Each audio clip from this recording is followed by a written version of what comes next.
اعوذ باللہ من الشیطان الرجیم بسم اللہ الرحمن الرحیم ان اللہ وملائکتہ یصلون علی النبی یا ایہا الذین آمنوا صلوا علیہ وسلموا تسلیما اللہم صلی علی سیدنا ونبینا وشفیعنا ومولانا محمد وعلی آل محمد وبارک وسلم۔ محترم خواتین و حضرات، السلام علیکم۔ پیام صبح کے ساتھ ایک بار پھر حاضر میں ہوں آپ کا میزبان انیق احمد۔ خواتین و حضرات، قرآن کریم کی مختلف آیات پر گفتگو ہوتی ہے۔ ملک کے ممتاز علماء تشریف لاتے ہیں، قرآن کریم کی ان آیات کے معنی مفاہیم ہمیں بتاتے ہیں اور ہمیں قرآن کریم سے قریب کرتے ہیں۔ اللہ تعالیٰ کا زمین والوں سے جو خطاب ہے، آخری پیغام ہے، آخری کلام ہے، وہ ہمیں کیا بتا رہا ہے، یعنی انسانیت سے کیا مخاطبت کر رہا ہے اور امت محمدیہ صلی اللہ علیہ وآلہ وسلم کی ذمہ داریاں کیا بیان کر رہا ہے۔ خواتین و حضرات، آج ہم سورہ بقرہ کی آیت نمبر 143 پہ بات کروائیں گے اپنے ملک کے ایک ممتاز عالم دین سے۔ اللہ تعالیٰ کیا فرما رہا ہے اور وہ جو ذمہ داریاں جو میں نے ابھی بات کی تھی کہ کیا ذمہ داریاں امت محمدیہ صلی اللہ علیہ وآلہ وسلم سے وابستہ افراد پر عائد کر رہا ہے۔ خواتین و حضرات، اللہ تعالیٰ فرما رہا ہے کہ وَكَذَلِكَ جَعَلْنَاكُمْ أُمَّةً وَسَطًا، مسلمانوں کو ایک امت وسط بنایا۔ امت وسط، اب یہ امت وسط کے معنی کیا ہیں؟ یعنی اعتدال والی امت، عدل والی امت وغیرہ وغیرہ۔ ہدایت پہلا انعام اللہ تعالیٰ نے دیا، اور یہ دوسرے انعام کا ذکر ہو رہا ہے کیا؟ یہ بھی ہم ایک سوال رکھیں گے۔ لِتَكُونُوا شُهَدَاءَ عَلَى النَّاسِ، اللہ اکبر، تم لوگوں پر گواہ، اور يَكُونُ الرَّسُولُ عَلَيْكُمْ شَهِيدًا وَيَكُونَ الرَّسُولُ عَلَيْكُمْ شَهِيدًا، اور رسول صلی اللہ علیہ وآلہ وسلم تم پر گواہ۔ پہلے امت کی گواہی، اس کے بعد سرکار دو عالم صلی اللہ علیہ وآلہ وسلم کی گواہی۔ اس میں کیا رمز ہے، یہ بھی ہم اپنے معزز مہمان کی خدمت میں رکھیں گے۔ پھر یہاں پر تحویل قبلہ کے حوالے سے بھی گفتگو ہو رہی ہے کہ تم جس طرف رخ کرتے تھے ہم نے تبدیل کر دیا قبلہ، یہ دیکھنے کے لیے کہ رسول کی پیروی کون کرتا ہے اور کون بھٹک جاتا ہے یا الٹے پیروں گھوم جاتا ہے۔ وہ عقبہ، اس پر بھی بات کروائیں گے، اس کے کیا معنی ہیں۔ اللہ تعالیٰ فرماتا ہے یہ معاملہ بڑا سخت تھا، لیکن ان لوگوں کے لیے نہیں تھا جن کو ہدایت اللہ کی جانب سے مل گئی۔ اللہ تمہارے ایمان کو ضائع نہیں کرتا۔ کس ایمان کی بات ہو رہی ہے اور کون سا واقعہ یہاں آ رہا ہے کہ اللہ ایمان کو ضائع نہیں کر رہا؟ کیا تحویل قبلہ کے بعد، یعنی پہلے بیت المقدس، اس کے بعد 17-18 ماہ کے بعد کعبۃ اللہ، تو جو نمازیں پڑھی گئیں بیت المقدس کی جانب رخ کر کے، کبھی کبھی یہ خیال کچھ افراد کے ذہن میں آیا کہ کہیں وہ نمازیں ضائع تو نہیں ہو گئیں، تو اللہ تعالیٰ مومنوں کے اجر کو ضائع نہیں کرتا۔ اللہ تعالیٰ یہاں بیان فرما رہا ہے۔ پھر رؤوف اور رحیم، دو صفات اللہ تعالیٰ نے یہاں بیان فرمائی ہیں۔ یہ دو ہی صفات، یہ خاص طور پہ یہ صفات کیوں آئی ہیں؟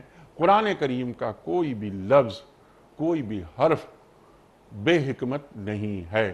تشریف فرما ہے محترم مولانا شجاع الدین شیخ صاحب۔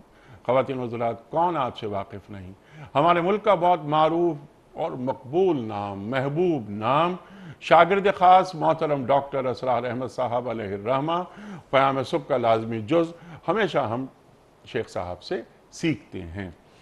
شیخ صاحب کو خوش آمدید کہتے ہوئے پروگرام کا آغاز اللہ تعالیٰ کے بابرکت نام سے، سورہ بقرہ اور آیت 143۔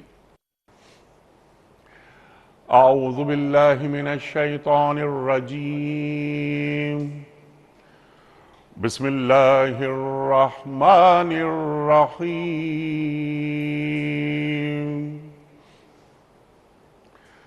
وَكَذَلِكَ جَعَلْنَاكُمْ أُمَّةً وَسَطًا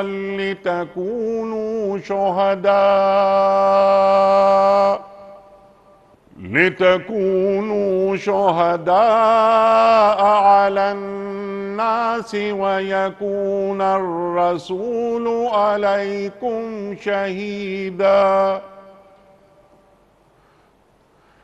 وَمَا جَعَلْنَا الْقِبْلَةَ الَّتِي كُنْتَ عَلَيْهَا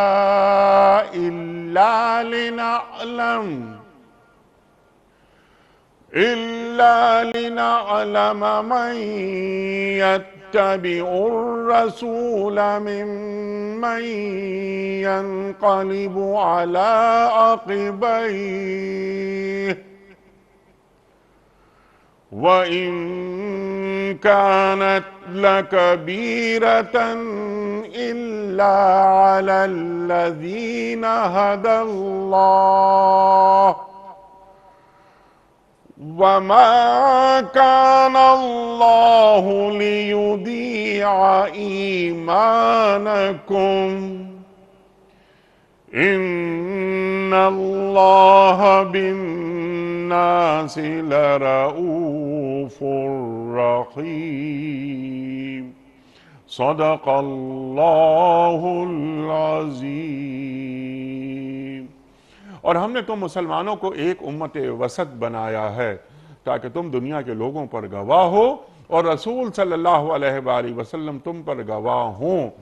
پہلے جس طرف تم رخ کرتے تھے اس کو تو ہم نے صرف یہ دیکھنے کے لیے قبلہ مقرر کیا تھا کہ کون رسول صلی اللہ علیہ وآلہ وسلم کی پیروی کرتا ہے اور کون الٹا پھر جاتا ہے۔ یہ معاملہ تھا تو بڑا سخت، مگر ان لوگوں کے لیے کچھ بھی سخت نہ ثابت ہوا جو اللہ کی ہدایت سے فیض یاب تھے۔ اللہ تمہارے اس ایمان کو ہرگز ضائع نہیں کرے گا۔ یقین جانو کہ اللہ لوگوں کے حق میں نہایت شفیق اور رحیم ہے۔ صدق اللہ العظیم۔ محترم قبلہ شجاع الدین شیخ صاحب کی خدمت میں اس سے پہلے کہ رکھیں ہم آج کے پروگرام کے حوالے سے پہلا سوال کوئز، کل کا سوال جو ہم نے رکھا تھا آپ کی خدمت میں۔ کل کا سوال یہ تھا کہ حضرت یوسف علیہ السلام کتنے روز تک کنویں میں رہے؟ درست جواب 3 روز تک۔ آج کا سوال نوٹ فرما لیجئے۔ وہ کون سے نبی ہیں جن کو اللہ تعالیٰ نے 100 سال مردہ رکھنے کے بعد دوبارہ زندہ کیا؟ وہ کون سے نبی ہیں جن کو اللہ تعالیٰ نے 100 سال مردہ رکھنے کے بعد دوبارہ زندہ کیا؟ حضرت نوح علیہ السلام یا حضرت عزیر علیہ السلام یا حضرت ادریس علیہ السلام؟ جو درست جواب آپ سمجھتے ہوں روانہ فرمائیے۔ ہمارے فون نمبرز ہیں 00922134527 ہمارا دوسرا فون نمبر ہے 009221343009880 ہمارا ای میل ایڈریس ps@duniatv.tv ہمارا SMS کا نمبر 3031 اور ہمارا واٹس ایپ کا نمبر ہے 009232182509194۔ حضرت فرمائیے، اہم ترین آیات میں سے میرے خیال کے مطابق آپ فرمائیے کتنی اہم آیت ہے یہ، اور بہت سارے نکات سامنے آ رہے ہیں، ذمہ داریاں بھی بتائی جا رہی ہیں، اور شہادت علی الناس اور یکون الرسول علیکم شہیدا۔ اللہ اکبر۔ ارشاد۔ نحمدہ ونصلی علی رسولہ الکریم، اما بعد، بسم اللہ الرحمن الرحیم، اللہم صلی علی محمد وعلی آل محمد وبارک وسلم۔ آپ نے وجہ طور پر ارشاد فرمایا کہ بہت اہم ترین آیات، خصوصاً وہ کہ جن میں ہماری اجتماعی ذمہ داریوں کا تذکرہ ہے، ان میں سے ایک آیت یہ سورۃ البقرہ کی آیت نمبر 143 بھی ہے۔ اگر اس کی پلیسمنٹ کو دیکھیں جس مقام پر یہ آیت کریمہ آئی ہے، یہ دوسرے پارے کا آغاز ہے۔ سورۃ البقرہ ہے، 286 آیات ہیں اور تقریباً وسط میں کم و بیش یہ آیت کریمہ آ رہی ہے۔ دوسری بات ہے کہ سورۃ البقرہ میں دونوں امتوں سے خطاب ہے، بنی اسرائیل سے بھی اور پھر آخری امت نبی اکرم صلی اللہ علیہ وسلم کی امت سے بھی خطاب ہے۔ ہم سے پہلے یہ لوگ امت مسلمہ کے منصب پر فائز تھے، اس معنی میں کہ انبیاء اور رسول کا ساتھ دینا تھا ان کے مشن میں، لیکن جب انہوں نے نافرمانی کی، معصیت کی روش اختیار کی، اللہ کی کتاب کو پس پش ڈالا، حتیٰ کہ بعض انبیاء تک کو انہوں نے شہید تک کیا ہے، یہود نے، بنی اسرائیل نے۔ تو اب اللہ تعالیٰ نے فیصلہ فرمایا کہ آخری کتاب کا نزول شروع ہو اور محمد مصطفیٰ صلی اللہ علیہ وسلم کو بھیجا جائے اور اب آخری امت کو فرض منصبی عطا کر دیا جائے۔ اچھا، اس آیت کریمہ سے قبل دوسرے پارے کے بالکل آغاز میں تحویل قبلہ کا موضوع آتا ہے. آپ نے اشارہ بھی فرما دیا انٹرو میں کہ بیت المقدس کی بجائے اب خانہ کعبہ کو بیت اللہ شریف کو قبلہ مقرر کیا جا رہا ہے. اسی لیے آیت کریمہ کا آغاز اس انداز سے ہو رہا ہے وَكَذَلِكَ، اسی طرح ہم نے تمہیں امت وسط بنایا. کس طرح کہ یہ جو شفٹنگ آف قبلہ کا اعلان ہو رہا ہے، یہ دراصل شفٹنگ آف امت کا بھی اعلان ہو رہا ہے. سابقہ امت بنی اسرائیل، ان کا قبلہ بہرحال بیت المقدس تھا، وہ معزول کیے جا رہے ہیں، اور نبی اکرم صلی اللہ علیہ وسلم کی امت کو امت مسلمہ کے منصب پر فائز کیا جا رہا ہے. ایک تو یہ پس منظر ہے اس آیت کریمہ سے قبل کی آیات کا. دوسری بات، جیسے کہ اگر ہم موٹے موٹے نکات کو لسٹ ڈاؤن کر لیں تو تحویل قبلہ کا موضوع بھی اس آیت کریمہ میں آ رہا ہے، تحویل امت کا موضوع بھی اس آیت کریمہ میں آ رہا ہے، شہادت علی الناس کا فریضہ، یعنی شہید یہ لفظ عام طور پر ہمارے ہاں استعمال ہوتا ہے مقتول فی سبیل اللہ کے لیے کہ وہ جو راہ خدا میں جان تک کا نذرانہ پیش کر دے. یہ بات درست ہے. قرآن پاک میں سورہ آل عمران کی ایک آیت میں اس کا امکان موجود ہے کہ لفظ شہداء مقتول فی سبیل اللہ کے لیے استعمال ہوا ہو. البتہ احادیث مبارکہ میں شہید کا لفظ راہ خدا میں جان دینے والوں کے لیے استعمال بکثرت ہوا ہے. لیکن قرآن حکیم شہادت کو ایک فریضے کے طور پر بیان کرتا ہے، اور بڑی دلچسپ آیت ہے. یہاں لفظ شہید خود رسول اللہ صلی اللہ علیہ وسلم کے لیے استعمال ہو رہا ہے. اب یہ شہید کس معنی میں ہے، اور شہادت کا مفہوم کیا ہے، اور شہادت علی الناس کا مفہوم کیا ہے، اور آج میری اور آپ کی امت مسلمہ کی ذمہ داری کیا ہے، یہ موضوع بھی یہاں پر آ رہا ہے. پھر اگر ہم، جیسے آپ نے ترجمے میں بات بیان فرمائی، اللہ فرما رہا ہے کہ ہم نے اس قبلے کو مقرر نہیں کیا تھا جس پر تم پہلے تھے. تو یہاں ایک بڑا قیمتی نقطہ اس معنی میں آئے گا کہ اللہ تعالیٰ کی کتاب قرآن حکیم کے علاوہ بھی نبی کریم صلی اللہ علیہ وسلم پر احکامات آتے تھے، اور یہ آیت کریمہ حجیت حدیث، یہ اتھارٹی اور سنہ کے لیے بھی بہت بڑی دلیل ہے. بیت المقدس پہلے مقرر کیا گیا تھا، اب بیت اللہ کو مقرر کیا جا رہا ہے. لیکن قرآن حکیم میں کوئی اور آیت ایسی نہیں ملے گی کہ کہا جا رہا ہو کہ بیت المقدس کی طرف اشارہ رخ کر کے نماز ادا کرو. اللہ فرما رہا ہے یہ حکم ہم نے دیا تھا. تو عالم ظاہر میں یہ حکم حضور نے عطا فرمایا تھا صلی اللہ علیہ وسلم، جس کو وحی خفی کہیں گے، وحی غیر مطلوع کہیں گے. تو وحی خفی، وحی غیر مطلوع، حجیت حدیث، اتھارٹی سنہ کی دلیل بھی اس آیت کریمہ میں آتی.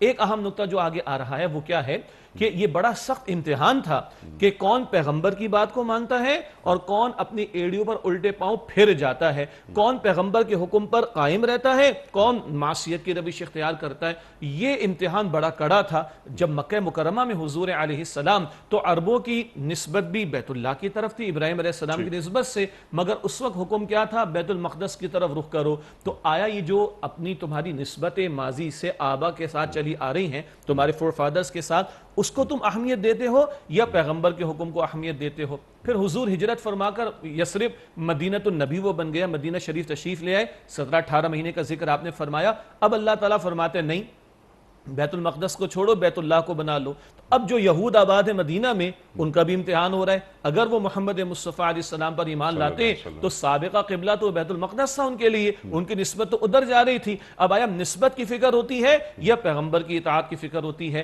یہ بھی بڑے ایک امتحان کا ذکر اللہ تعالیٰ نے اس آیت میں فرمایا. اور ایک آخری نقطہ اور بھی ہو سکتے ہیں کہ اللہ تعالیٰ نے یہاں پر یہ ارشاد فرمایا کہ اللہ تمہارے ایمان کو ضائع نہیں فرمائے گا. آپ نے انٹرو میں اشارہ بھی فرما دیا، یہاں اللہ نے نماز کو ہی ایمان قرار دے دیا، کیونکہ اشارہ یعنی بحث تو یہ شروع کر دی یہود نے، اچھا اب وہ نہیں تو یہ ہے، تو اس طرف رخ کر کے نماز ادا کرو گے مسلمانوں. تو اگر یہ صحیح تو وہ کیا غلط تھا، اگر یہ صحیح تو پیشی ضائع ہو گئی. سوال اٹھایا انہوں نے نمازوں کے ضائع ہونے کا، اور جواب میں اللہ فرماتا ہے اللہ تمہارے ایمان کو ضائع نہیں فرمائے گا. تو ایمان اور نماز کو اللہ نے ایکویٹ کر دیا. یہ چند 5-6 موٹے موٹے نکات اس ایک آیت کریمہ میں ہمارے سامنے انشاءاللہ آئیں گے. سبحان اللہ سبحان اللہ. آغاز کرتے ہیں اس گفتگو کا وَكَذَلِكَ جَعَلْنَاكُمْ أُمَّةً وَسَطًا سے. امت وسط ذرا ہمیں سمجھا دیجئے کسے کہتے ہیں؟ جی، امت بڑا پیارا لفظ ہے. امت کا لفظ سے بنا ہے، ماں کو کہا جاتا ہے. تو اولاد میں قدر مشترک ایک ماں ہوا کرتی ہے.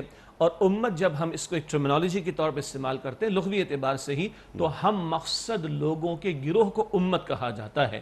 ہم مقصد ہوں، ہمکار ہوں، ایک مشن والے ہوں، ایک مقصد والے ہوں، تو ہم مقصد لوگوں کو امت کہا جاتا ہے. وسط کا لفظ بڑا قیمتی اور بڑا گہرا ہے. اسی سے وسط ہم اردو میں استعمال کرتے ہیں درمیان کے مفہوم میں.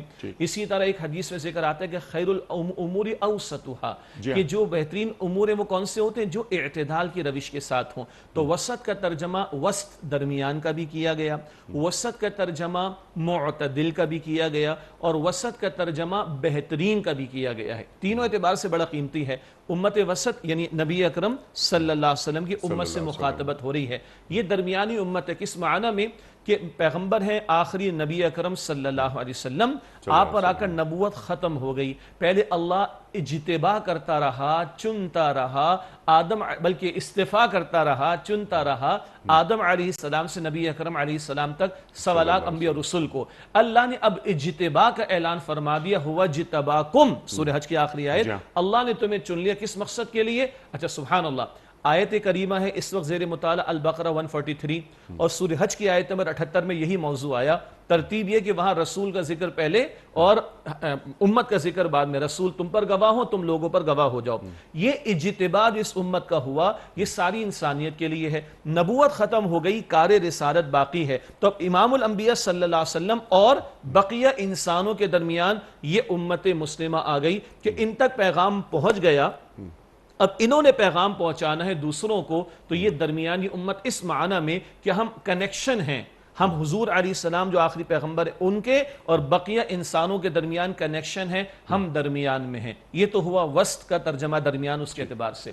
اسی طرح وسط کا ترجمہ معتدل کا بھی کیا گیا. یہ امت افراط اور تفرید کے دھکوں سے بچی ہوئی ہے. کب؟ جب وہ کتاب و سنت کو معیار بنائے گی. کبھی دنیا، اگر ہم اکنامکس کے اعتبار سے مثال کو لے لیں، کبھی کیپٹلزم کی انتہا پر ہم گئے اور اس کے ریئیکشن میں ہم سوشلزم کی انتہا پر چلے گئے، اور وہ سسٹم جب برباد ہوا تو دوبارہ کیپٹلزم کی انتہا پر جا رہے ہیں. جب تک وحی کی تعلیم پر انسانیت کاربند نہ ہو، وہ پنڈولم کی طرح کبھی ایک ایکسٹریم پر جائے گی، کبھی دوسری ایکسٹریم پر چلی جائے گی. یا آپ دیکھیے مختلف اقوام کو دیکھ لیں، مذاہب کو دیکھ لیں. یہودیت کا معاملہ کیا ہوا؟ دنیا کی محبت میں اتنے ڈوبے، اللہ کی کتاب پر سے پوچھ ڈال دی. ان کے ریئیکشن میں مسیحیت کے ماننے والوں نے ترک دنیا اختیار کر لی، راہبانیت اختیار کر لی. یہ دوسری انتہا. ان دونوں انتہاؤں کے درمیان یہ امت وسط ہے جس کو اعتدال والی تعلیمات عطا کی گئیں. اور آخری ترجمہ وسط کا کیا گیا بہترین. وہ اپنی جگہ ہے، کتاب بہترین، رسول بہترین، امت بھی بہترین. کنتم خیر امت اخرجت للناس، اللہ تعالیٰ قرآن کریم میں بیان فرما رہا ہے. جزاک اللہ. اچھا یہاں پر 1 2 3 4 5 سوالات امت کے حوالے سے. آج یہ پھیلایا جاتا ہے ایک یہ تصور کہ جو تصور امت ہے، جو ہمارا دین ہمیں دیتا ہے، قرآن کریم ہمیں عطا کر رہا ہے، آپ نے اس تعلق سے بنیادی جو مفہوم ہے وہ واضح کر دیا کہ جناب والا یہ امت کا تصور ختم ہو گیا. ابراہیم علیہ السلام تنہا ہیں اور قرآن کریم انہیں امت قرار دے رہا ہے. تو ایک کلمہ پڑھنے والے، مقاصد میں یکسانیت رکھنے والے، دنیا بھر میں یہ 1.5 پونے 2 ارب مسلمان ہیں، یہ سب امت محمدیہ صلی اللہ علیہ وآلہ وسلم کا حصہ ہیں، امت وسط ہیں. یہ امت غلو نہیں کرتی. مسیحیوں نے بیٹا بنا دیا، اللہ بنا دیا. یہودیوں نے قتل انبیاء، اللہ اکبر، عزیر علیہ السلام کو بیٹا بنا دیا. جزاک اللہ. یہ بھی ایکسٹریمز کی مثال ہیں. جی کوئی معاذ اللہ پیغمبروں سے نفرت میں اتنا آگے گیا کہ ان کو قتل یعنی شہید کر ڈالا، اور کوئی محبت کے غلو میں اتنا آگے گیا کہ خدا یا خدا کا بیٹا ہی قرار دے دیا. جزاک اللہ. یعنی یہ ایکسٹریمز پر جانے کی مثالیں، اس کے اعتدال اور وسط پر اس امت کو کھڑا کیا گیا. سبحان اللہ سبحان اللہ. اب یہ امت، اب یہ ہمارا ایک افریقی مسلمان سے کیا رشتہ ہے؟ جی جی. ڈاکٹر اسرار صاحب اس تعلق سے بہت اہم باتیں فرماتے تھے. تو ارشاد فرمائیے کہ ہاں ہم کلمہ گو ہیں، جی ہم امت محمدیہ کا حصہ ہیں. جی.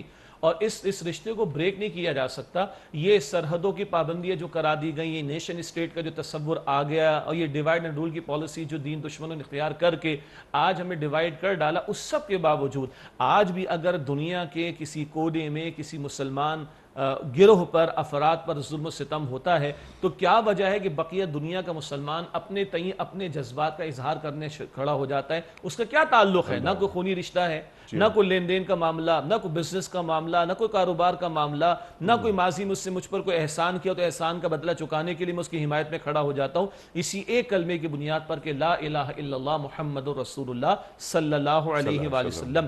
بے عملی ہے، ہم تسلیم کرتے ہیں اس کو، دین سے دوری ہے، ہم تسلیم کرتے ہیں اس کو، مگر اس سب سے بالاتر، اس سب کے باوجود آج یہ 1.25 یا 2 ارب کی جو تعداد جو امت اجابت ہے، باقی سارے امت کا حصہ ہیں، ایک امت دعوت ہے 4-5 ارب جس تک ابھی کلمہ نہیں پہنچا ہے، اور ایک امت اجابت جس میں آپ اور میں شامل ہیں جو کلمہ قبول کر چکے ہیں، تو ہمیں مشرق اور مغرب اور شمال اور جنوب کا مسلمان جب جمع ہوتا ہے حج کے موقع پر، ابھی تو ذرا کووڈ کے معاملات ہیں، بڑی محدود تعداد کے اعتبار سے حجاج حج ادا کریں گے، لیکن بھارت اس سے بالاتر ہم عموم کے اعتبار سے بات کریں، ساری دنیا کے کونے سے 150-200 ممالک سے مسلمان جمع ہوتا ہے، ایک صف میں کھڑا ہوتا ہے، ایک لباس کے اندر ہوتا ہے، ایک کلمہ اس کی زبان پر ہوتا ہے۔ یہ کون سا رشتہ ہے؟ یہ وہی رشتہ ہے کہ جس رشتے نے محمد مصطفیٰ صلی اللہ علیہ وسلم کے ہاتھوں ایک طرف بلال ہوں رضی اللہ تعالیٰ عنہ حبشہ کے، ایک طرف صہیب ہوں روم کے رضی اللہ عنہ، ایک طرف سلمان و فارس کے رضی اللہ تعالیٰ عنہ مجمعین، ان کو ایک صف میں کھڑا کیا۔ آج دنیا گلوبلائزیشن کی بات کرتی ہے، مجھے بتائیے حج کا یہ اجتماع ہو یا صہیب کا اور بلال کا سلمان کا رضی اللہ تعالیٰ عنہ مجمعین اس ایک کلمے پر کھڑا کر دیا جانا ہو، اس سے بڑھ کر کون سا کلمہ اس گلوبلائزیشن کے چیلنج کا جواب دے سکے؟ سبحان اللہ۔ اچھا، وہاں پر خونی رشتے نہیں تھے آپس میں، جو آپ نے بات فرمائی نا، صہیب رومی، بلال حبشی، اللہ اکبر، سلمان فارسی کہاں سے چلے کہاں پہنچے حق کی تلاش میں، لیکن جب حق و باطل کے درمیان معرکہ ہوا تو جو خونی رشتے تھے وہ کلمے کی بنیاد پر، خونی رشتہ ہے، اگر وہ کلمہ نہیں پڑھتا وہ امت کا حصہ نہیں ہے، اور تلوار کی زد میں آئے گا تو نہیں معاف کیا جائے گا۔ بدر کا حضرت ابو بکر صدیق رضی اللہ تعالی عنہ کا واقعہ، بدر کا واقعہ ارشاد فرمائیے۔ جی، یہ بدر کا میدان قرآن تو یوم الفرقان کہتے ہیں نا، حق اور باطل میں فرق کر دینے والا دن، تو اللہ کے ہاں خونی رشتے کی اور نسبی رشتے کی اور محلے داری کی اور قرابت داری کی حیثیت نہیں، اللہ کی حیثیت تقوی کی، اللہ کی حیثیت کلمے کی۔ عبد الرحمن بن ابی بکر رضی اللہ تعالیٰ عنہ بعد میں ایمان لائے، ابھی بدر کا میدان سجا تو صدیق اکبر رضی اللہ تعالیٰ عنہ ادھر ہیں اور عبد الرحمن ان کے صاحبزادے دوسرے کیمپ کے اندر ہیں۔ بعد کا موقع ہے تو بیٹے نے اس کے ابا جان آپ کئی مرتبہ میری تلوار کی زد میں آئے تھے، میں نے تلوار روک لی تھی، اپنے ہاتھ روک لیا تھا۔ صدیق اکبر نے فرمایا رضی اللہ تعالیٰ عنہ، بیٹا اگر ایک مرتبہ بھی تو میری تلوار کی زد میں آتا میں تیری گردن کو اڑا دیتا۔ مصعب بن عمیر ادھر ہیں، بھائی دوسری طرف ہے، سیدنا علی ادھر ہیں، کزنز دوسری طرف ہیں، سیدنا فاروق ادھر ہیں، خاندان کے اور افراد دوسری طرف ہیں۔ یہ ڈیسائیڈنگ فیکٹر کیا تھا؟ یہ خون نہیں تھا، خونی رشتہ نہیں تھا، یہ تعلق داری نہیں تھی، محلے داری نہیں تھی، اس کلمے کی بنیاد پر معاملہ ہوا ہے۔ اور اللہ کے پارٹیاں دو ہی ہیں نقصہ سورہ مجادلہ میں، حزب اللہ، حزب الشیطان، that's it۔ اور اس کلمے نے اس کو فرق کیا ہے، یہ ماننے والے ہیں، یہ انکار کرنے والے، یہ دو ہی پارٹیاں اللہ کے نزدیک ہیں۔ سورہ مجادلہ پڑھ جائیے، 88 پارے کی سورہ ہے، پہلی سورہ، حزب اللہ اور حزب الشیطان۔ سبحان اللہ، سبحان اللہ۔ دیکھنا یہ ہے کہ ہمارا تعلق کس جماعت سے ہے، ہمارے اعمال ہمیں کیا گواہی دے رہے ہیں، تو اعمال کی روشنی میں ہم اپنے کردار کا جائزہ لے سکتے ہیں۔ وَكَذَلِكَ جَعَلْنَاكُمْ أُمَّةً وَسَطًا، امت کی فضیلت یہاں سامنے آ گئی، بہت ساری باتیں آپ نے ارشاد فرما دی اور امت کا جو مفہوم ہے وہ بھی بالکل واضح ہو گیا۔ اب یہاں پر کیا بات ہو رہی ہے؟ وَلَتَكُونُوا لِتَكُونُوا شُهَدَاءَ عَلَى النَّاسِ، شُهَدَاءَ عَلَى النَّاسِ، کیا کہ تم لوگوں پہ گواہ ہو جاؤ، اور وَيَكُونَ الرَّسُولُ عَلَيْكُمْ شَهِيدًا، اللہ اکبر۔ تو یہاں پر جو شہادت علی الناس ہے، یہ شہادت علی الناس یہ دنیا میں ہے یا آخرت کے تعلق سے؟ بہت آپ کا قیمتی سوال ہے، اور اس حوالے سے کبھی کبھی تھوڑی سی ایک کنفیوژن ہو جائے کرتی ہے۔ کنفیوژن بڑی نیک نیتی کے ساتھ ہوتی ہے، کیونکہ اس آیت کریمہ کے فوراً ساتھ مفسرین احادیث مبارکہ کو نقل کرتے ہیں، اور ایک شہادت یعنی گواہی کا معاملہ قیامت کے دن بھی، میرا بھی پہ زور ہے، بھی پیش آئے گا، اس کی اپنی ایک شان ہے۔ البتہ ایک شہادت کا فریضہ دنیا میں ادا کرنا ہے، اور حجۃ الوداع کا موقع اس کی بہترین ترجمانی جو بات ہمارے سامنے آتی ہے۔ تو یہ جو شہادت یعنی گواہی دینا، یہ جو فریضے کی ادائیگی کا معاملہ ہے، اس کا معاملہ آخرت کے بھی اعتبار سے ہے اور اس کا معاملہ دنیا کے اعتبار سے بھی ہے۔ آخرت کے اعتبار سے بخاری شریف مسلم شریف کی احادیث مبارکہ میں ذکر آتا ہے اللہ تعالیٰ امتوں کو کھڑا کرے گا قیامت کے دن۔ قرآن کہتا ہے سورہ اعراف کے شروع میں آیت نمبر 7 میں فَلَنَسْأَلَنَّ الَّذِينَ أُرْسِلَ إِلَيْهِمْ وَلَنَسْأَلَنَّ الْمُرْسَلِينَ، ہم رسولوں سے بھی سوال کریں گے پہنچایا تھا کہ نہیں، اور ہم جن قوموں کی طرف امتوں کی طرف رسولوں کو بھیجا گیا ان سے بھی سوال کریں گے۔ قیامت کا دن ہوگا، نوح علیہ السلام کی قوم کے افراد، ابراہیم علیہ السلام کی قوم کے افراد، دیگر اقوام، دیگر امتیں اپنے رسولوں کا رد کر رہی ہوں گی، جھوٹ بول رہی ہوں گی کہ ہمیں نہیں پیغام پہنچایا گیا۔ اللہ تعالیٰ امت محمدیہ کو کھڑا کرے گا صلی اللہ علیہ وسلم، اور اللہ تعالیٰ پوچھے گا تم بتاؤ کہ کیا نوح علیہ السلام نے پہنچایا تھا، کیا ابراہیم نے پہنچایا تھا، کیا موسیٰ نے پہنچایا تھا، کیا عیسیٰ نے پہنچایا تھا علیہم السلام؟ یہ امت محمدیہ گواہی دے گی بالکل پہنچایا تھا۔ سوال ہوگا تم کس بنیاد پر کہتے ہو؟ کہا ہمیں محمد رسول اللہ نے بتایا تھا صلی اللہ علیہ وسلم کہ تمام انبیاء رسول نے اپنی ذمہ داری ادا کر دی تھی۔ یہ اس امت محمدیہ کی ایک خاص فضیلت کا اظہار قیامت کے دن بھی ہوگا شہادت علی الناس کے تعلق سے۔ اچھا علی الناس کا علا یہ بھی ہلا دینے والا ایک انداز ہے، ہم الگ سے بات کریں گے، لیکن بعض مرتبہ بعض لوگوں کا یہ خیال ہے کہ ٹھیک ہے بس فضیلت مل گئی ہمیں اور کل یہ ہو جائے گا انشاءاللہ تعالی۔ دس از ناٹ دا کیس، یہ کل ہوگا ضرور انشاءاللہ، یہ آج بھی ہونا ہے، اور آج اس کا تقاضا ہے کہ یہ ذمہ داری ہم ادا کریں۔ ابھی میں نے حجۃ الوداع کا ذکر آپ کے سامنے کیا، سوالات کا مجمع موجود ہے، اللہ کے پیغمبر علیہ السلام نے واضح نصیحت فرمائی، اور کیا کمال کا خطاب نبی مکرم علیہ السلام کا خطبہ حجۃ الوداع ہے۔ آخر میں حضور کیا فرماتے ہیں؟ الا هل بلغت، اے لوگوں کیا میں نے تبلیغ کا حق ادا کر دیا، بات کو تم تک پہنچا دیا؟ یک زمانوں کے صحابہ کرام نے عرض کی یا رسول اللہ صلی اللہ علیہ وسلم آپ نے حق نصیحت، حق وصیت اور حق امانت ادا فرما دیا۔ سائن آف ریلیف ہے حضور کے لیے علیہ السلام، اور حضور علیہ السلام اپنے مبارک ہاتھ کی شہادت کی انگلی کو آسمان کی طرف بلند فرماتے ہیں اور عرض کرتے ہیں اللہم اشہد، اللہم اشہد، اللہم اشہد، اے اللہ تو گواہ رہے، یہ گواہی دے رہے، میں نے گواہی دے دی ہے۔ حضور گواہی دے بھی گئے، لے بھی گئے، اور اللہ کو گواہ بھی بنا گئے۔ پھر حضور نے کیا کیا؟ فَلْيُبَلِّغِ الشَّاهِدُ، شاہد کا لفظ ہے، فَلْيُبَلِّغِ الشَّاهِدُ الغائب، آج جو حاضر ہے موجود ہے، جس تک پہنچ گیا اب وہ اس تک پہنچائے جو یہاں پر موجود نہیں ہے۔ ایک طرف سائن آف ریلیف بھی ہے کہ حضور کی ذمہ داری مکمل ہو رہی ہے، اور دوسری طرف رسپانسبلٹی کی شفٹنگ ہو رہی ہے کہ یہ اب ذمہ داری امت مسلمہ کے کاندھوں پر آ چکی ہے، کیونکہ یہ آخری امت ہے۔ جی اسی حجۃ الوداع کے خطبے میں حضور نے فرمایا میں آخری رسول، میرے بعد کوئی رسول نہیں، تم آخری امت، تمہارے بعد کوئی امت نہیں ہے، اور یہ قرآن آخری کلام ہے، آخری کلام، شریعت محمدی صلی اللہ علیہ وآلہ وسلم آخری شریعت جی، ہے، اور تکمیل دین کا اعلان اسی موقع پر ان الدین عند اللہ الاسلام، اور الیوم اکملت لکم دینکم واتممت علیکم نعمتی وردیت لکم الاسلام دینا۔ اللہ اکبر، اللہ اکبر۔ اس پر بھی آپ سے بات کروائیں گے، فَلْيُبَلِّغُ الشَّاهِدُ الغائب، اللہ اکبر۔ جو یہاں موجود ہے وہ اس تک پہنچا رہے جس تک یہ بات نہیں پہنچ رہی، کیونکہ بعض اوقات ایسا ہوتا ہے، یہ اللہ کے رسول فرما رہے ہیں صلی اللہ علیہ وآلہ وسلم اسی حجۃ الوداع کے موقع پر، اسی حجۃ الوداع کے موقع پر، کہ جس تک بات پہنچائی جاتی ہے بعض اوقات وہ شخص جس تک بات پہنچائی جا رہی ہے بات پہنچانے والے سے زیادہ فقیہ ہوتا ہے، فقیہ ہوتا ہے، فہم رکھنے والا ہوتا ہے۔ سبحان اللہ، سبحان اللہ۔ تو یا ایھا الرسول بلغ ما انزل الیک من ربک، اللہ تعالیٰ قرآن کریم میں فرما رہا ہے، جیسے آپ نے بات فرمائی ختم نبوت ہو گئی، کار نبوت باقی ہے، یہ چلتا رہے گا، اور ہر فرد ہے ملت کے مقدر کا ستارہ، یہ اقبال نے فرمایا تو امت اور ملت، تو یہاں پر ہر فرد ہے امت کے مقدر کا ستارہ، دین کا سفیر ہے یہ۔ اچھا اب یہ جو وَكَذَلِكَ جَعَلْنَاكُمْ أُمَّةً وَسَطًا، تو یہ اول دور سے لے کر قیامت تک آنے والے مسلمان اہل ایمان کی ذمہ داریوں میں شامل ہو گئی؟ اس میں تو دو رائے ہو ہی نہیں سکتی۔ انیس صاحب امتی وہی شخص، اور یہ میرے الفاظ نہیں، یہ امام قرطبی رحمۃ اللہ علیہ کے الفاظ ہیں، جی، امتی وہی شخص کہلانے کا مستحق ہے جو امت والے کام میں اپنا حصہ ڈال رہا ہو۔ سبحان اللہ۔ کیوں؟ امت کھڑی ہی اسی کام کے لیے کی گئی ہے۔ آپ نے آیت کریمہ کا اشارہ فرمایا، سورہ آل عمران آیت نمبر 110، کنتم خیر امت اخرجت للناس تأمرون بالمعروف وتنہون عن المنکر، تم بہترین امت ہو، بات مکمل نہیں ہوئی، تمہیں لوگوں کے لیے برپا کیا گیا، ہمارے استاد ڈاکٹر اسرار صاحب فرماتے تھے تشریح دنیا والے اپنے لیے جئیں گے، تم نے دوسروں کے لیے بھی جینا ہے، تمہیں دوسروں کے لیے کھڑا کیا گیا، تم نیکی کا حکم دو گے اور تم بدی سے روکو گے۔ آپ کی اجازت سے یہ جو علا یہاں پر آیا ہے نا، یہ بھی بڑی ہلا دینے والی بات ہے۔ انگلش میں ہم جانتے ہیں پریپوزیشن کے بدلنے سے مفہوم بھی بدلتا ہے، اور پھر ہم یہ بھی جانتے ہیں کہ پریپوزیشنز کا مختلف اعتبارات سے استعمال ہوتا ہے۔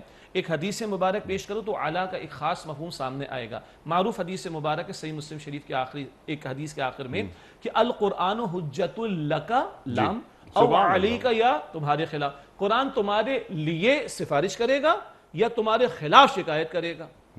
لیے پازیٹیو ہے، علا خلاف نیگیٹو ہے، ہلا دینے والی بات ہے۔ تو لام آتا ہے حق کے لیے اور علا آتا ہے کبھی ذمہ داری کے اعتبار سے بھی۔ اچھا، اس کا ایک ترجمہ بڑا عجیب ہے، لِتَكُونُوا شُهَدَاءَ عَلَى النَّاسِ، تاکہ تم لوگوں کے خلاف گواہ ہو جاؤ۔ یہ خلاف کا مطلب کیا ہے؟ آج ہم سے کوئی پوچھتا ہے یہودی کہا جائے گا، ہم فوراً کہتے ہیں جہنم میں، عیسائی کہا جائے گا جہنم میں، ہندو فلاں کہا جائے گا جہنم میں، ہم کہا جائیں گے بڑے آرام سے ہم جنت میں جائیں گے۔ Is it so simple؟ جس کے بارے میں بڑے آرام سے ورڈکٹ دے دیتے ہیں، کل اگر اس نے اللہ کے سامنے یہ پلی رکھ دی، اللہ مجھے تو پتہ ہی نہیں تھا، تیرا کلام تو مجھے نہیں پہنچا، اب کس کی مصیبت آنی ہے، کس کی حاضری ہونی؟ وہ تو اللہ کے سامنے یہ رکھ دے گا تو اللہ کس سے پوچھے گا؟ اللہ ہم سے پوچھے گا تم نے دعویٰ کیا تھا امتی ہونے کا محمد مصطفیٰ علیہ السلام کی، تم پر ذمہ داری ڈالی گئی تھی، تو کل کوئی ہماری گردن نہ پکڑ لے، اللہ مجھے تو پہنچے نہیں تیرا پیغام، اللہ اس امت کو کھڑا کرے گا۔ تو یہ ہے خلاف گواہی دینا، آج پہنچا دو، پریزنٹ کر دو، پیش کر دو، تاکہ کل ہماری گردن نہ پکڑی جائے۔ یہ ترجمانی علا کی رسپانسبلٹی اور ابلیگیشن اور ذمہ داری کے اعتبار سے ہوتا ہے ترجمہ، لِتَكُونُوا شُهَدَاءَ عَلَى النَّاسِ، تاکہ تم لوگوں پر اللہ کے، ان کے خلاف اللہ کے دین کے گواہ ہو جاؤ، وَيَكُونَ الرَّسُولُ عَلَيْكُمْ شَهِيدًا، اور رسول تم پر گواہ ہو جائیں۔ اسی لیے حضور نے گواہی لی نا، پہنچا دیا نا میں نے، اب تم گواہ رہو، میں نے پہنچا دیا، اللہ تو بھی گواہ ہے، میں نے ان تک پہنچا دیا۔ یہ ہے حضور نے جو ہمیں سکھایا ہے، اس اعتبار سے کل کے بارے میں فکر مند رہنا چاہیے۔ اور یہاں شہادت کا ترجمہ بھی کر لیں، شہید عام، اور یہاں لفظ شہید حضور کے لیے آ رہا ہے۔ اگر وف کیا جائے وَيَكُونَ الرَّسُولُ عَلَيْكُمْ شَهِيدًا، اور کبھی وہ دو زبر نہ ہو، سمپل ہو، یعنی الف کے ساتھ نہ رہو، شہیدن ہو تو شہید، وف کریں گے تو لفظ شہید بنتا ہے۔ ہم معروف معنی میں شہید کہتے ہیں اس کو جو رائے خدا میں جان کر نظرانہ پیش کرتے ہیں، بالکل صحیح بات ہے، لیکن ہمیشہ لفظ قتل کے معنی میں نہیں آتا۔ دویم کلمہ شہادت، شہادت معنی گواہی، اشہد ان لا الہ، میں گواہی دیتا ہوں کہ اللہ کے سوا کوئی معبود نہیں۔ تو شاہد یا شہید بمعنی گواہی دینا، اور یہ گواہی صرف یہ نہیں ہے کہ میں نے اور آپ نے قرآن کریم کو چھاپ کر پریزنٹ کر دیا، ہم نے اور آپ نے قرآن حکیم کی ایپس بنا دی، ہم نے اور آپ نے قرآن کریم کا آدھے گھنٹے کا درس دے دیا، نہیں۔ اللہ کے رسول نے 3 اعتبارات سے گواہی دی صلی اللہ علیہ وسلم۔ اپنے قول سے اللہ کی بات پیش کی ہے، اپنے ذاتی عمل سے اللہ کے دین پر عمل کر کے دکھایا، اور ایک اجتماعی جد و جہد فرما کر اللہ کا دین قائم اور نافذ کر کے دنیا کے سامنے پیش کیا۔ یہ ورکیبل ہے، یہ پریکٹیکل ہے، یہ ڈو ایبل ہے۔ تو قول سے بھی گواہی ہے، کردار سے بھی گواہی ہے، اور اجتماعی نظام عدل کا برپا کر کے انسانیت کے سامنے پیش کرنا تاکہ دنیا کو دنیا تسلیم کرے یہ ورکیبل ہے، یہ ڈو ایبل ہے، یہ پاسبل ہے۔ یہ گواہی 3 اعتبارات سے حضور نے دی، اور وقت فرصت ہے کہاں، کام ابھی باقی ہے، نور توحید کا اتمام ابھی باقی ہے، یہ ہمارے ذمہ ہے، یہ ہمارے ذمہ ہے، پوری امت کے یہ ذمہ ہے۔ اچھا، رسول وَيَكُونَ الرَّسُولُ عَلَيْكُمْ شَهِيدًا، میں چاہ رہا ہوں ذرا اس کو مزید اس پر ذمہ داری آپ نے بتا دی ہمیں کہ ہر فرد ہے ملت کے مقدر کا ستارہ، جتنے امت سے وابستہ افراد ہیں جو کلمہ گو ہیں، ان کی ذمہ داری یہ ہے کہ دین وہاں تک پہنچائیں جہاں تک دین نہیں پہنچا۔ اور کیا اچھی بات آپ نے فرمائی، کہیں ایسا نہ ہو کہ کوئی غیر مسلم قیامت کے روز یہ شکایت کرے کہ ہم تک تو دین پہنچا ہی نہیں تھا۔ اللہ اکبر۔ لیکن یہاں پر رسول تم پر گواہ ہوں، تو رسول قرآن کریم فرماتا ہے نا کہ ہر امت سے ایک گواہ لے کر آئیں گے۔ اللہ اکبر کبیرہ۔ وہ آیت آپ کو بھی یاد آ گئی ہوگی، مجھے بھی یاد آ گئی ہے کہ جس آیت کریمہ کو سن کر اللہ کے پیغمبر صلی اللہ علیہ وسلم روئے ہیں۔ عبداللہ بن مسعود رضی اللہ تعالی عنہ سے اللہ کے پیغمبر علیہ السلام نے ارشاد فرمایا، عبداللہ مجھے قرآن سناؤ۔ بڑا پیارا انداز حضور کا، عرض کرتے یا رسول اللہ علیہ السلام آپ پر تو نازل ہوا، کہ نہیں مجھے تم سے سننا پسند آتا ہے۔ یہ حضور کی سنت ہے، قرآن کا سننا۔ ہمارے ساتھ ڈاکٹر اسرار صاحب فرماتے تھے سماع ہمارے بڑا معروف ہے، سماع سنت میں کیا ہے؟ حضور کا سماع قرآن کا سماع ہے، حضور قرآن صحابہ سے سن رہے ہیں۔ عبداللہ بن مسعود رضی اللہ تعالی عنہ نے سورہ نساء کی آیت کی تلاوت کا معاملہ شروع کیا، اور جب آیت نمبر تقریباً 41-42 پر پہنچے تو اللہ کے پیغمبر علیہ السلام زار و خطار رو رہے تھے، اور حضور علیہ السلام نے فرمایا حسبک حسبک حسبک، عبداللہ رک جاؤ رک جاؤ۔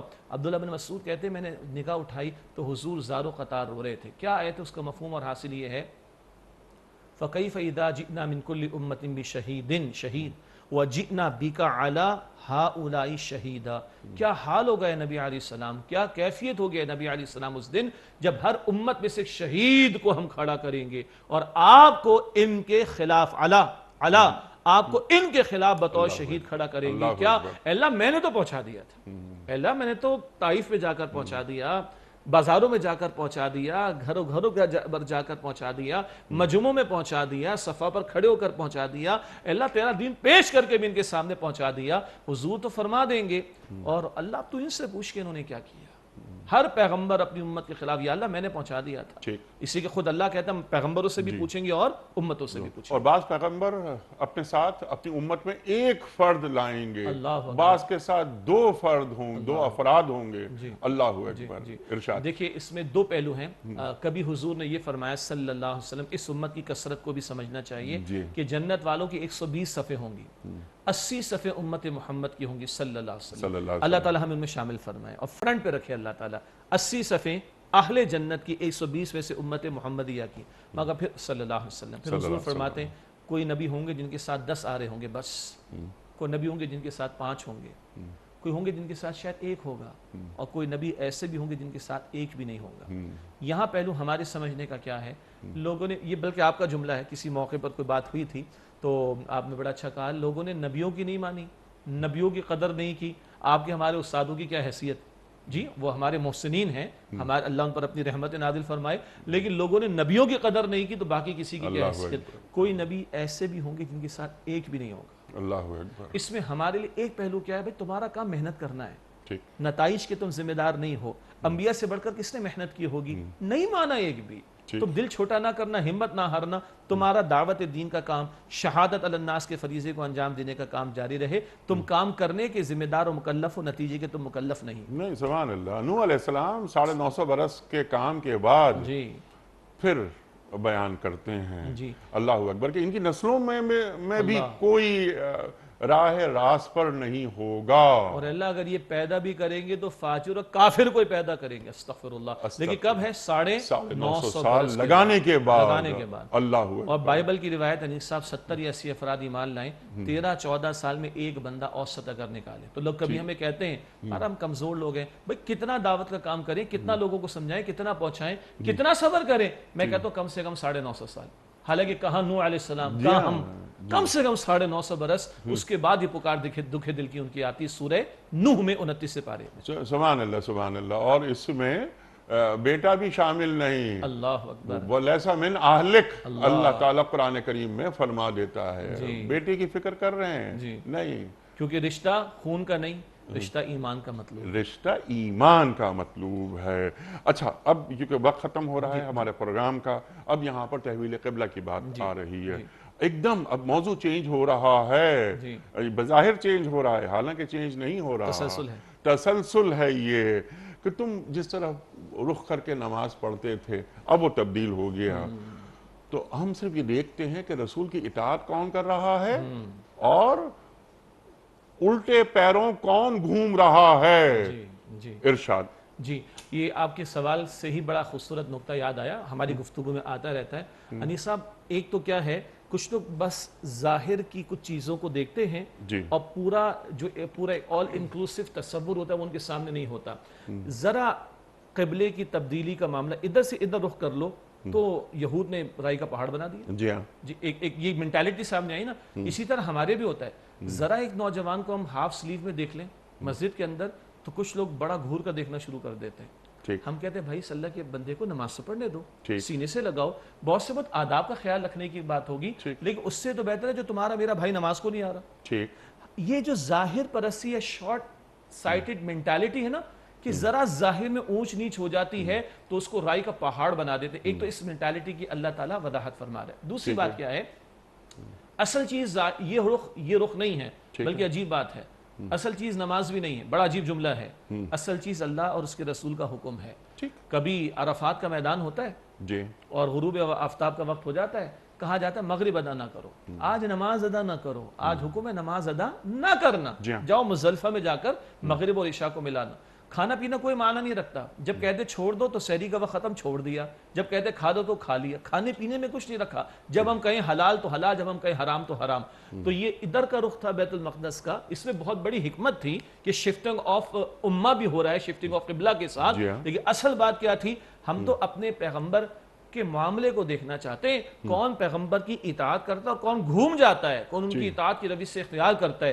ایک مصر کے عالم کا بڑا پیارا جملہ ہے، بڑا عجیب جملہ ہے، قرآن پاک میں دجال کا لفظ نہیں آتا، اور وہ سورہ کہف فوراً ناظرین کے ذہن میں آئے گی، سورہ کہف کی تلاوت کی تلقین حضور نے جمعے کے دن فرمائی ہے کہ تقیہ کرو دجال کے فتنے سے بچنے کے لیے، دجال کا لفظ قرآن میں نہیں آیا، تو نے بڑا پیارا جواب دیا، اللہ یہ دیکھ رہا ہے میرے رسول کی جو مانے گا تو وہ دجال کے بارے میں بھی یقین کرے گا اور بچنے کی فکر کرے گا، اور جو میرے رسول کی نہیں مانے گا وہ دجال کے فتنے سے بچ نہیں سکے گا۔ یہی معاملہ ادھر ہوا کہ جو شفٹنگ آف قبلہ کا معاملہ تھا، عربوں کے لیے بیت المقدس کی طرف رخ کرنا مشکل، اور یہود میں سے کوئی اسلام قبول کرے تو بیت المقدس کو چھوڑ کے بیت اللہ کو قبلہ بنانا رخ کرنا مشکل تھا۔ اصل بات یہ ہے کہ تمہارا میرا نفس کیا کہتا ہے یہ نہیں، ہمارا پیغمبر کیا کہتا ہے، ما آتاکم الرسول فخذوا وما نہاکم عنہ فانتہوا، رسول جو حکم دے اسے مانو اور اس کو اختیار کرو، اور جس سے روک دے اس سے رک جاؤ۔ سبحان اللہ سبحان اللہ۔ سماعت اور اطاعت، اللہ تعالیٰ نے قرآن کریم میں سمعنا و اطعنا، اور واسمعوا واطیعوا، سنو اور اطاعت کرو، اللہ اکبر، سنو اور اطاعت کرو، یہ ہمیں سبق دے دیا ہمارے دین نے۔ اب اس کی حکمتیں ڈھونڈنا اور اس کو ریشنلائز کرنا وغیرہ وغیرہ، یہ بہت یعنی جو عقل پرست ہیں یہ ان کے کام ہیں۔ تو اللہ تعالیٰ کی حق پرست جو ہوتے ہیں نا وہ اپنی عقل کو نیچے رکھتے ہیں، حق کو اوپر رکھتے ہیں۔ جیسے مشہور مسئلہ ہے نا، امام حنیفہ بھی فرماتے رحمۃ اللہ علیہ، سیدنا علی بھی فرماتے رضی اللہ عنہ، عقل ہے نیچے رہے گی، نقل اوپر رہے گی۔ موضع پر مسا کا مسئلہ ہے تو کہاں سے کرتے ہیں جی؟ اوپر سے کرتے ہیں، جبکہ پیر گندا کہاں سے ہوتا ہے، موضع گندا کہاں سے ہوتا ہے؟ عقل کہتی نیچے سے کرو، نقل شریعت کہتی اوپر سے کرو، بس یہی ریشو ہونا چاہیے، عقل نیچے اور نقل اوپر۔ سبحان اللہ سبحان اللہ۔ اور جو قرآن کریم کی آیت آپ نے تلاوت فرمائی وہ بتا دیتی ہے ہمیں کہ کرنا ہمیں کیا ہے۔ ما آتاکم الرسول فخذوہ وما نہاکم عنہ فانتہوا، جو رسول تمہیں دیں لے لو، جس سے روک دیں رک جاؤ۔ شیخ صاحب ارشاد فرمائیے۔ اب یہاں ایک اور سوال پیدا ہوتا ہے، لیکن سوالات بہت زیادہ ہیں۔ سوال یہ کہ اللہ تعالیٰ یہ جاننے کی بات کرتا ہے، تو اللہ کا تو علم میں ہر چیز ہوتی ہے ماشاءاللہ۔ تو ہاں ارشاد۔ بہت پیارا سوال، بہت پیارا سوال۔ کوئی نئی نئی عربی گرامر پڑھے گا تو ترجمہ یہ کرے گا، چاہے میں ہوں، آپ ہم میں سے کوئی، میں بھی طالب علم ہوں، لنعلم، تاکہ ہم جان لیں، تو کیا اللہ جانے گا؟ جی ایسا نہیں، اس کی ترجمانی کی جاتی تاکہ اللہ تعالیٰ ظاہر فرما دے۔ اللہ کو تو سب پتا ہے، اللہ اپنے علم کامل کے مطابق لوگوں کے سامنے ظاہر کرے گا کون پیغمبر کی مانتا ہے اور کون ان کی نافرمانی کرتا ہے۔ کھوٹا اور کھرا واضح ہو گیا کہ یہ اہل ایمان ہیں اور یہ منافق ہیں۔ اللہ اکبر، رسول نے جو فرما دیا صلی اللہ علیہ وآلہ وسلم وہ آخری بات ہے۔ اللہ کیا کرے گا کہ ان جو ہدایت جن کے پاس ہے وہ یقیناً سرکار دو عالم صلی اللہ علیہ وآلہ وسلم کے حکم پر سر تسلیم خم کریں گے، اور یہ کہ اللہ تمہارے ایمان کو ہرگز ضائع نہیں کرے گا۔ اللہ رؤوف ہے اور رحیم ہے۔ تو یہ ایمان ضائع ہونا، ماشاءاللہ، اسی البقرہ یہ دوسرا پارہ اس کا بالکل پہلا ہی صفحہ ہے، سیقول السفہاء، عنقریب بے وقوف لے گئے، بے وقوف لوگ کہیں گے مسلمانوں کو کیا ہو گیا، ادھر کو چھوڑ کر ادھر چلے گئے، تو اگر یہ صحیح تو پچھلا غلط تھا، تو ساری نمازیں تو پچھلی تمہاری ضائع ہو گئیں، اور جو انتقال کر کے دنیا سے چلے گا ان کا کیا بنے گا؟ یہ ہے شارٹ سائٹڈ مینٹالٹی، ظاہر میں ذرا اونچ نیچ ہو جائے تو رائی کا پہاڑ بناتے ہیں۔ اللہ تعالیٰ فرماتے ہیں واللہ لا یضیع ایمانکم، اللہ تمہارے ایمان کو ضائع نہیں فرمائے گا۔ سوال اٹھا نمازوں کے ضائع ہونے کے تعلق سے، اللہ فرماتا ایمان ضائع نہیں ہوگا۔ اس کو تمام مفسرین نے یہی لکھا کہ ایمان اور نماز کو ایکویٹ کر دیا گیا۔ کیا مطلب؟ وہ جو مسلم شریف کی روایت ہے، بندے کے اسلام اور کفر کے درمیان نماز کا فصل ہے، نماز ہے تو اسلام کی طرف ہے، نماز نہیں تو کفر کی طرف جا رہا ہے۔ اللہ اکبر کبیرہ۔ تو ایمان باطنی کیفیت ہے نا، ہر چند گھنٹوں بعد اس ایمان کا ٹیسٹ کیا ہے؟ اللہ اکبر کی صدا. اب دکان بڑی ہے کہ اللہ کا حکم بڑا، کاروبار، میرے گیجٹس، میرا کوئی اور مصروفیت کا معاملہ، یہ چیزیں بڑی ہیں، یہ اللہ بڑا ہے. یہ اگر قدم اٹھتے ہیں تو ایمان موجود ہے، اور یہ قدم اٹھتے نہیں اور بیٹھے ہی رہتے ہیں، بندہ بیٹھا ہی رہتا ہے، تو ایمان کا دعویٰ ہے، ایمان موجود نہیں. سبحان اللہ سبحان اللہ. تو ایک نقطہ واضح یہ ہوا کہ سابقہ عمل جی، پر کوئی گناہ نہیں ہے. اس لیے کہ اس وقت حکم وہی تھا، جی. تو گناہ تو دور کی بات ہے، ثواب ہوگا. اب حکم یہ آ گیا تو اس کو چھوڑو، اس کو اختیار کر لو. ٹھیک ہے، اب ذرا اس کا کینوس بڑا کر لیتے ہیں، تھوڑا سا اور جوڑتے ہیں حالات حاضرہ سے، کہ ایک غیر مسلم یعنی وہ ریورٹ ہوتا ہے. بہت پیارا لفظ آپ نے استعمال فرمایا. وہ کنورژن نہیں ہے، وہ ریورژن ہے.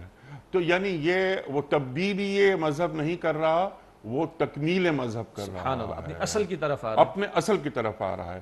تو سابقہ انبیاء کو مانتا ہے، فرض کیجئے جی جی. ہمارا کوئی مسیحی بھائی ہے، وہ آتا ہے، بلکہ وہ تو اپنے رسول مسیح علیہ السلام کی بات کو مانتا ہوگا، دین قبول کر رہا ہے. جی. تو وہ جو سابقہ اعمال اس کے رہے، جی. تو کیا اس کی پکڑ بھی نہیں ہوگی؟ سبحان اللہ. اگر آج کو مسیحیت سے، یہودیت سے ادھر آتا ہے نا، وہ خدا کی قسم اتنے مزے میں ہے، اتنے مزے میں ہے. نمبر ایک، اللہ کے پیغمبر فرماتے صلی اللہ علیہ وسلم اس کو تو ڈبل اجر ملے گا.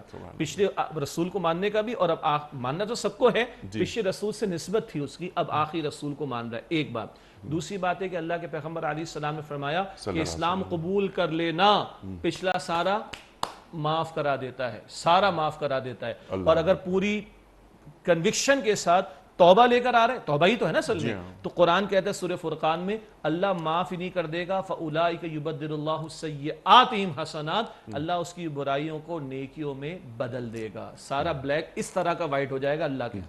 اللہ اکبر، اللہ اکبر. اور یہ آیت مکمل ہو رہی ہے، اللہ اپنی دو صفات بیان کر رہا ہے، رؤوف اور رحیم. سبحان اللہ. کیا یہ ایک اپنائیت والا انداز ہے، محبت والا، شفقت والا ارشاد. رأفت، رؤوف اس سے بنا.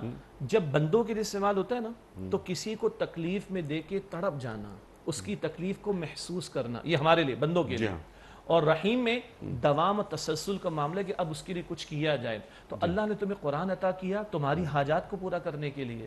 اللہ نے تمہیں صاحب قرآن عطا فرمائے تمہاری حاجات کو پورا کرنے کے لیے. اللہ نے تمہارے لیے ہدایت کا سامان فرمائے، تمہاری سب سے بڑی ضرورت ہے. تو اللہ سے بڑھ کر کون تمہاری حاجات کو جاننے والا اور پورا کرنے والا ہوگا. اور وہ تمہیں ایک دفعہ قرآن دے کر بھول نہیں گیا، پیغمبر کو بھیج کر بھول نہیں گیا، ہر آن وہ تمہارے ساتھ ہے. اور اس کی رحمت کا معاملہ تسلسل والا ہے. اور جتنا تم اس کی رحمت کے مستحق بننے کی کوشش کرتے جاؤ گے، وہ تمہیں ادھر تو عطا کرے گا، البتہ وہ رحیم الآخرہ ہے. اس کی رحمت کا تسلسل اور دوام اپنی انتہا کے ساتھ تم نے دیکھنا ہو، وہ آخرت میں عطا ہو. سبحان اللہ سبحان اللہ. اور کتب علی نفسہ الرحمہ، اللہ نے خود پر رحمت کو واجب کر لیا ہے. میں شیخ صاحب آپ کا بڑا ممنون، بڑا شکر گزار، آپ تشریف لائے اور آج بھی ہم نے آپ سے بہت سیکھا. اللہ تعالی ہمارے علماء کو سلامت رکھے. تشریف لاتے ہیں اور قرآن کریم سے ہمیں قریب کر دیتے ہیں.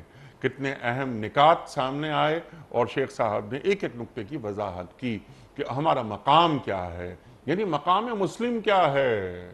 مقام مسلم انبیاء نے امت محمدیہ کا حصہ بننا، صلی اللہ علیہ وآلہ وسلم دعا کی کہ اے اللہ تو ہمیں امت محمدیہ صلی اللہ علیہ وآلہ وسلم کا حصہ بنا دے. ہمیں یہ مقام بیٹھے بٹھائے حاصل ہو گیا. لیکن جو بات فرمائی کہ ہر فرد ہے ملت کے مقدر کا ستارہ، ہماری ذمہ داریاں وہ کیا ہم پر عائد کر رہا ہے قرآن کریم، ہمارا دین. تو اس سے بھی آدمی کو باخبر رہنا چاہیے. خواتین حضرات، بہت ساری باتیں مزید ہو سکتی ہیں لیکن وقت مکمل ہوا ہمارے آج کے پروگرام کا. کوئز. کل کا سوال ہمارا یہ تھا کہ حضرت یوسف علیہ السلام کتنے روز تک کنویں میں رہے؟ درست جواب 3 روز تک. آج کا سوال نوٹ فرما لیجئے. وہ کون سے نبی ہیں جن کو اللہ تعالیٰ نے 100 سال مردہ رکھنے کے بعد دوبارہ زندہ کیا؟ 3 آپشنز: حضرت نوح علیہ السلام، حضرت عزیر علیہ السلام یا حضرت ادریس علیہ السلام.